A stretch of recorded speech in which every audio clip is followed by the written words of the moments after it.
Your status, my purpose. None of it will... What did you think was going to happen? No, don't do it. What did you think was going to happen, Rose Quartz? As soon as... Son of a bitch. Hello interwebs, I'm Eric and welcome to TheLooneyTurtle. So you're probably wondering why this revelation irritates me. Well, if you'll indulge me, 2 years ago I made a video titled Pink Diamond Was Never Shattered. It was shortly after the episode Bubbled, where Steven had recently been informed of Pink Diamond shattering. The comments weren't the most welcoming because the whole situation seemed so straightforward. The show told us that Pink Diamond was shattered, so it must be true. But based on the characters' interactions, I read between the lines and correctly predicted that there was more to this story than met the eye. Then we had the trial, and the comments seemingly shifted to the other extreme, with questions like, was she really shattered? Where was her pearl? How could a weapon designed to slice through a gem's physical form, but never the gem, be used to shatter Pink Diamond? And so on. I ended up posing some of those questions in the initial videos, so naturally I felt good about myself. My theory was right. By the time that the trial came out, I wanted to pursue new theories about this event, but I went into it believing that we should expect the unexpected. If the show leads us down a very obvious path, a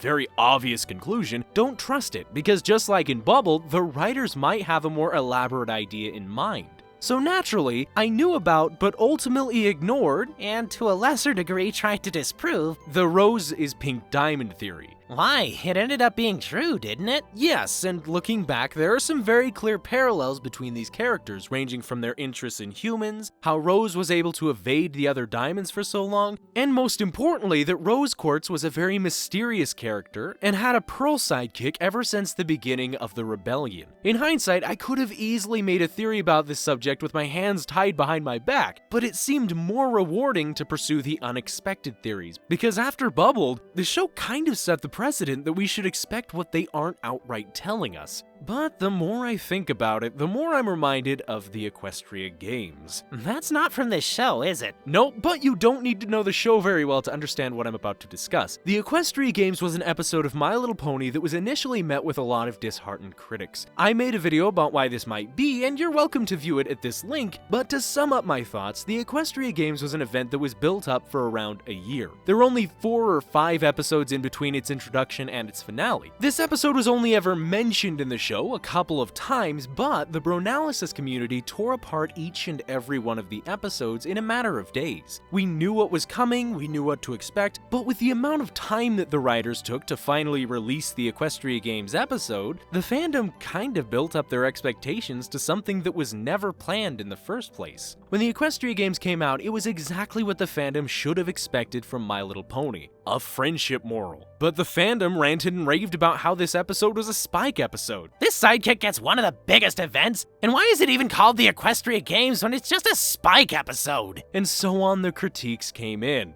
I feel as though this kind of parallels my thoughts with Pink Diamond's reveal. This event has been built up for years. It was in my mind for 2 years at least. So I built up the expectation that it was going to be something extraordinary, something unexpected.